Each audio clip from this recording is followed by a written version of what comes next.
Fally, pendant un long moment, c'est un artiste qu'on devrait tous encourager. Soki JB Achaka Libaya, Nasa des Martyrs, Longola réunification. Selon toi, est-ce qu'il y a un Simba? JB Ewera, Mikolo, tout est l'équipe pendant moi, quelques années. Bazaki son actualité. Spectacle, là, vraiment, il y a Matka, il joue en cohésion, et Zala quitté. Ah, mais 20 la majorité plurielle. De l'actualité. Est-ce que succès, peut-être fallait à Sali? Soki Bajio en Libanda, je parle sur d'autres choses d'abord. So Bajio en Pessia en Batoua, Navazolo Bakazor Gueyoan. Est-ce que Bango Bakozala, Norgay, Yandenge Mona, ou fallait à Zanon? Ah bon? C'est deux choses encore très différentes. Et ça va concerner la communauté. Fallait jouer même devant les étrangers. Et puis, Bazo Mbappé, Banzembonaï. Nalingala. Makambo Virginie à Lobaki. Émission Mobimba, Ozo Lobaka Kamabe, il y a artiste. Diffamé. Donc, pourquoi? Pour avoir quoi? Et dire que pourquoi Batoufaba Lobaka que fallait retourner sa stade ou anati. Que quand on vend son produit, il y a des termes. Selon Papa Chéri, il faut redémarrer le monde. Et exactement, on a vu que le monde a été redémarré dans le stade des Martyrs. Très bien, il a pour son je ne sais pas si vous comprenez. Plein et salami comme il se doit. Tu comprends? Oui. Mais il y a eu de quoi. Là, on analyse en tant que journaliste les spectacles qu'on attendait comme il se devait. Pourquoi les gens souffrent dans ces pays? Critiquer en fait, tout ça l'analyse.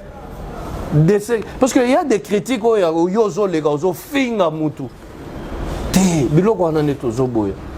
y a qu'un maïle, apporte des fiches de conviction. Quand il y a quelque chose qui ne va pas, il faut avoir le courage de dire que ça ne va pas. Mais en respectant ce que les gens disent. Papa Chéri, dire qu'on va redémarrer le monde, c'est un mot où il y a Bimisa qui preuve le long an toujours le belayango. Vous comprenez? Et moi, on a le lot parce que c'était un défi. Bango défi na bango. Tu sais, hein? Nous, on a notre façon. Aux autres à l'air, je comprends. Non, je vais essayer peut-être bref. Oui. Nous, on a notre façon de voir les choses. La musique à Congo. La musique à Congo, voir les choses, c'est quoi? Nazo beta ça des martyrs, na rotondi ça yango.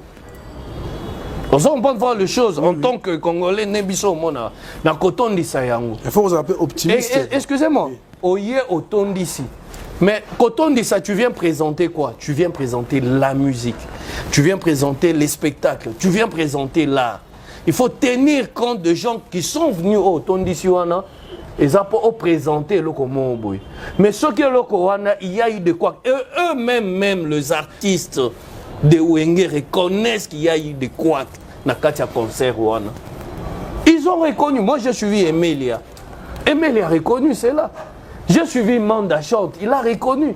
Mais si nous, maintenant, les journalistes, nous disons qu'il y a eu des couacs, pourquoi eux doivent être contre nous quand on les dit, en fait? C'est ce que je dis, on doit nous aider à comprendre qu'il faut bandima, critique, et pour que les choses marchent. Mais en soi, l'événement Wenge a été une réussite. La première réussite, c'était quoi? Du fait qu'ils sont ensemble pendant plusieurs années, du fait que mon podium, on les a déjà reçus. Très bien. En tout cas, merci. Tous évolué dans Somalie, tous les amours ébélés. Harris, mais c'est le warrior. Na epesio motesiko zali. Au cap maman la biso Véro, ma Véro Mbungu de London. Babi moi sanzela minu ma Véro Mbungu de London. En tout cas, bon séjour na kati ya mboka. Kulutu mami tous les ébélés na epesio ne bandeli. Mais le autre monimo va et vient surtout dans les médias. Ya ngambu ya Wenge na côté ya ba fan. Il a fallu que warrior. Il y a quelques jours passés à tout le monde qui émission moko. Il y a Kouloutou Nabiso Blaise Boule ingénieur. Au wapi a senga na fallu poupa.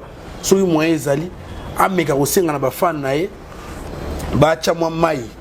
Na ndi ba chamwa mai na vino pour na éviter ba bras de fer mususu. Na éviter ce que une star a ko discipliner ba fan na e toko orienter bango. Ça c'est une question aussi assez. Donc on répond, on a deux volets. Iso a on a mboga on est toye bara et l'eau ni ba benga fanatique. Sous d'autres cieux, le fan, le vrai fan. So moni mara miso ba sala rapport na ba leader na ba star na bango valio ni mate. Au mona mara ba réel. Au mona mutu mususu atongi ndaku na ye penda billet na Real de Madrid. Na ba sani na ba nzungu na ye. Fortune na ye, donc lui sa vie c'est cette personne là. Oui oui. On s'en comprendre. Mais tu sais lelo maramboyo engezong sa biso na période de polémique ya ba JB Nawera. Moi je trouve que cela va pas aider nos artistes. Le fan, ce sont des gens qu'on ne contrôle presque pas. Très bien. Parce que tu ne connais pas bango nyonso. Ba fan artiste ba fan na bango presque nyonso te. Wenge ba na ba fan ya rosaranati. Mais heure ba fan no ana ba kinda rediscuter, heure ba fan no ana ba bondo bomana, heure makambo ba JB Nawera ezaki na ba quartier tout ça là et tout. Est-ce que s'engager fan yo ebite kala ba fan na JB Nawera bazoki sanara. Misupe ba boma ba tout koloko ya ki fan no. Est-ce que ba kanga wera pona yango? Parce que yo opek sa fan na ndenge ni. Okopek sa fan na ndenge. Non ba fan na ngai ne nazana na esibino bo le bela wenge ma bête baroyoka. Non mais je sais que je peux pas te poser une question mais essaie un peu de réponse que baroyoka ba retardé mental bakoyoka te pona artiste na bango. Donc c'est un peu difficile il y a maintenir ba fan naï donc je sais pas. En tout cas merci. Toujours évolué mais les autres toujours mettre sur le stade A. Fali Poupa avant déjà ma vie à la Carabiso stade des martyrs. Ils ont le 29 octobre. N'habité, na expérience nous on a en tant qu'opérateur culturel, en tant que journaliste aux mois tam live vraiment dans Moussala où qu'on réussir en est-ce que vous avez facile pour la Fali? Tu sais hein? Tant oyo non pose aux questions moi. Tant o ba wenge basalaki bazai susu l'actualité n'est-ce pas? Oui. Jiba betaka période wana o bazaki JB Nawera batondisa. Parce que tant o nyonso bazai susu l'actualité oyo. On analyse, on est deux confrères journalistes sur ces plateaux. Soki JB Achaka Libaya na sa des martyrs. Longola réunification. Selon toi, est-ce qu'il y a un simba? On analyse. Oui. Longola parti pris. Moi, j'aime analyser en fait. Je sais pas. Il y a un simba. Ok, on dit mythe. Ouera aussi, c'était la même chose. Mais les temps au bazar na moto tout fait tout flamme. Ah mais 22 la majorité plurielle de l'actualité. Bakokai ko sala yango. Ça c'est mon point de vue. Et bandeko ba Holanda biso point de vue na point de vue nanga eza parole d'évangile te. Mais nous on analyse le fait en fait. Même la langue latine et ça tot capita tot sensus autant de têtes beaucoup d'avis. Exactement. Ouais. Tu viens de le dire, autant de têtes, beaucoup d'avis. Oui. Mais on a une phrase est bien. Mais nous autres, toza réhabilité européenne sa information. Il faut toi analyser avec la tête, objectivement en fait. Ah ouais. Il faut toi analyser avec objectivité. Qu'est-ce que nous disons devant les gens? C'est très très important. Fali pendant un long moment. C'est un artiste qu'on devrait tous encourager. Quand je dis tous, ça veut dire quoi? Le monsieur, quand tu pars en dehors de ces pays, na lo bango na beta atolo, photo bete la rabatnit ba fali o na tolo biso pe kona toza na fali na biso lelo. Non, par exemple, en dehors de ces pays dès que tu y vas. Nous on a eu le temps quand même ya rotambola tambola mo ba libanda mboka. Ah ouais. Et quand j'arrive dans Mboka Moko, la première question dans ton ara, est-ce que vous avez des musiciens congolais? Même de pays anglophones. Le quota Mabé, sans parti pris. Si vous avez posé question, comment Liboso et Bima? Et ça, il a fallu pour pas. Ah bon? Je sais de quoi je parle. C'est moi qui fais une salle à sondage. Le premier nom, il a fallu Poupa. Tu comprends ça? Je ne sous-estime pas les autres. Mais quelque part, moi fierté pour me présenter, dire que je suis congolais, je proviens du pays de Fali Poupa. Et ça, la fierté Moroboy. Vous comprenez? Oui. Mais quelqu'un comme ça qui travaille d'arrache-pied. Mais Namboka na Bisomoko. Pourquoi il faut toujours douter de lui? Pourquoi il faut toujours que tu quoi tout ça là et tout? Je ne trouve pas. Et pourtant, nous, notre travail était Yaro Tchaye Poa.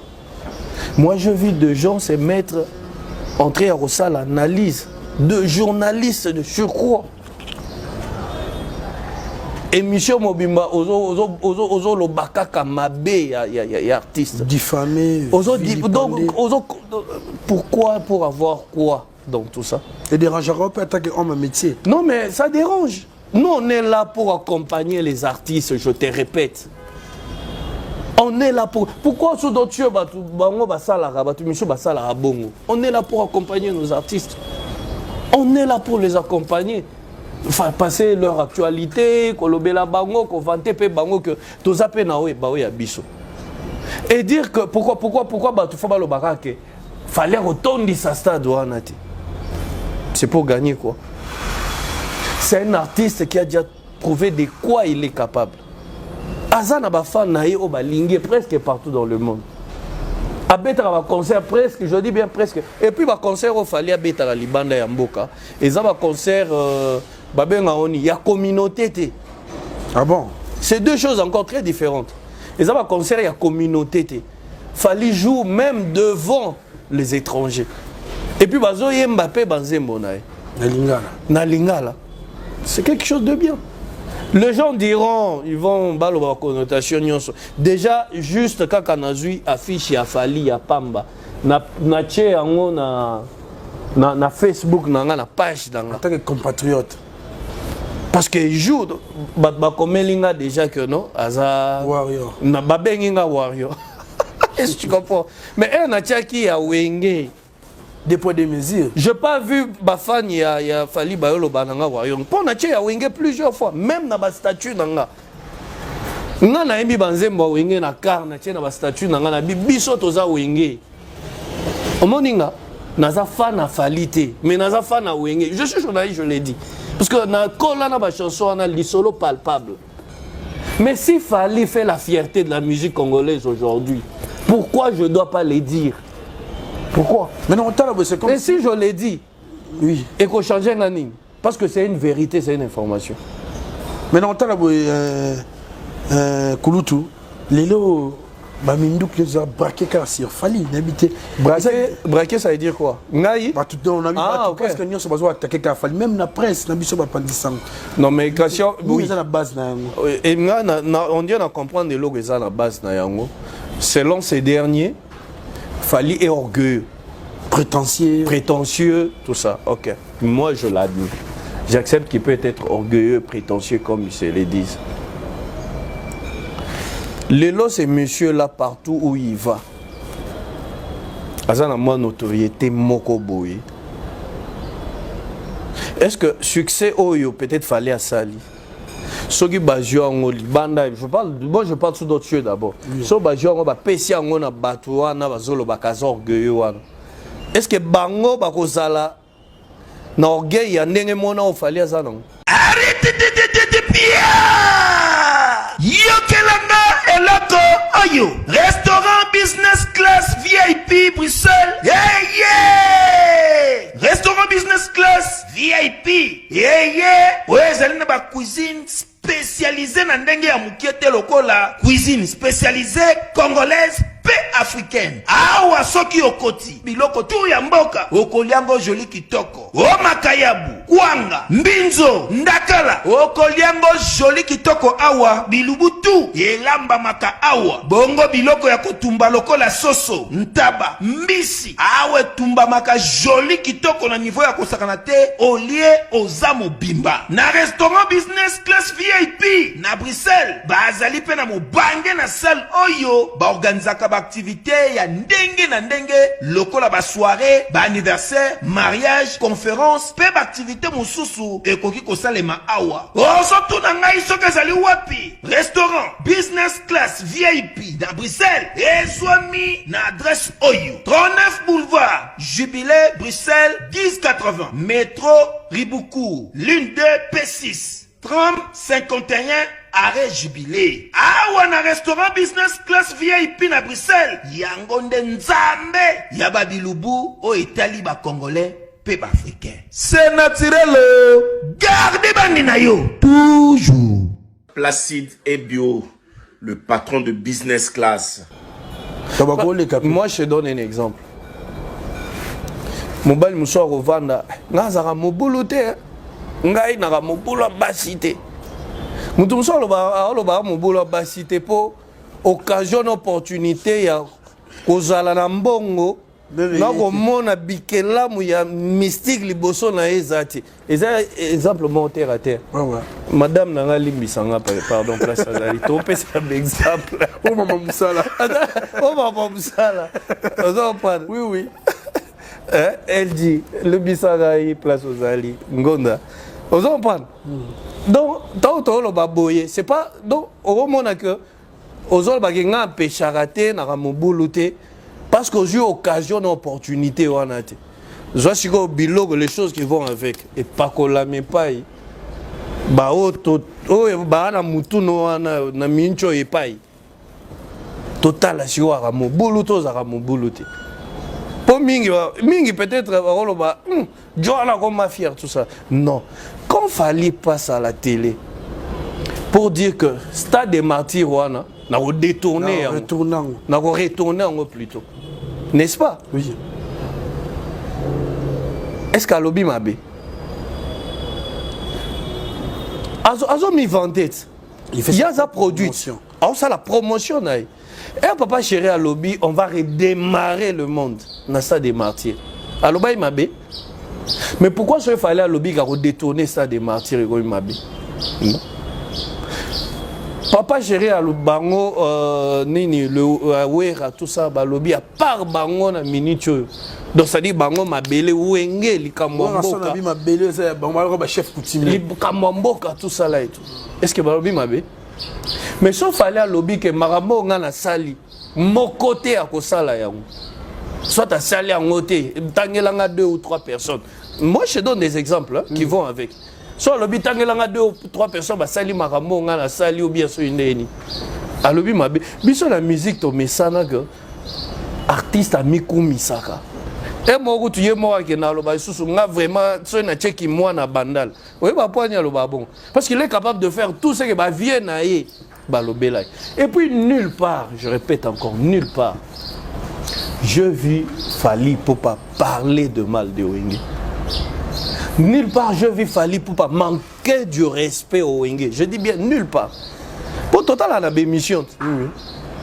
Il ne faut pas se faire des idées que Nengazawana, le Bagata Zotina. Non, ngai non la fait. Chaque discours au Fali à lobby une émission. Au contraire ici, il s'appelle Wenge. Fali a un fanatique à Wenge. Les Wenge, c'est un grand frère, il a Fali. Mon côté, ça va dans la bureau, mon côté, Fali a toujours reconnu la place de Wenge. D'ailleurs, hier, je l'ai suivi dans une émission là, na Popol. Avant de vous expliquer comment on va à la stade des martyrs. Avant de et puis, il était calme, à l'aise en disant ça.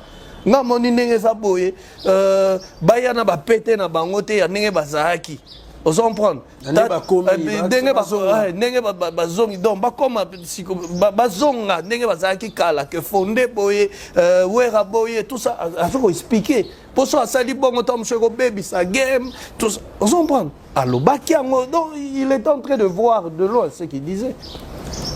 Mais si quelqu'un se vante, si quelqu'un a sa propre marketing, alobi a redétourné stade des martyrs. Ouais.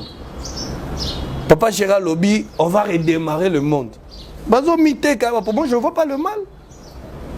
Je vois pas. Personnellement, non, moi, je le soutiens à 100%. Moi, j'ai soutenu le Wenge à 100%. Je suis congolais, je suis journaliste en plus. Nous allons soutenir Fali Poupa, ma chance, à Beta Stade. Liban a dit ça. Mais si on a mis biso, il pas na biso, na Congo. On est mis chez soi. Parce que il faut approuver que non, ngai pe pas na zana batu. Pourquoi il faut qu'on m'a bras de fer? Pourquoi soyez à Stade des Martyrs et comme que non parce que Wenge Babeti non fallait abandi qu'on annoncer Stade des Martyrs naé avant même cet événement de Wenge si je me trompe pas, je sais pas si je me suis trompé. Si vous avez dit la vérité. On s'en comprend. Nazo bandelango ngai la colina Wenge. Mais c'est au moins la période où il y a conflit, il y a JB. Ouais. On a une histoire naé.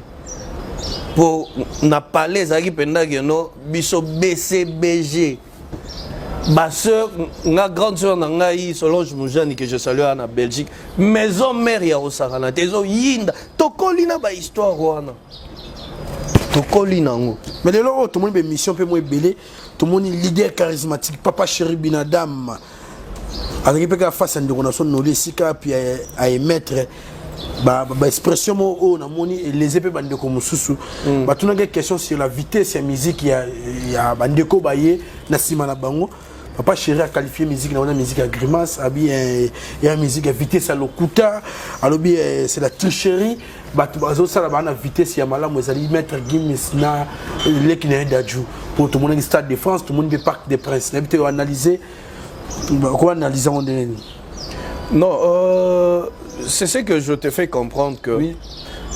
Réunification oyo ya Wenge et la muisi lisusu ba membre ya Wenge makasi. On s'en comprend. Alors et la muisi ba membre ya Wenge c'est-à-dire et la muisi émulation quelque part et la muisi concurrence lisusu. Parce que Wenge n'était plus na course oyo. Le Wenge JB, quand on parle de Wenge, au Tozotala, pilier à Wenge mi balewana. JB Nawera, basé sur la course, c'était quand c'est les 10. Tu comprends? Mais du fait qu'il y a eu cette histoire de réunification de Wenge, ils ont ici l'issue sur en actualité.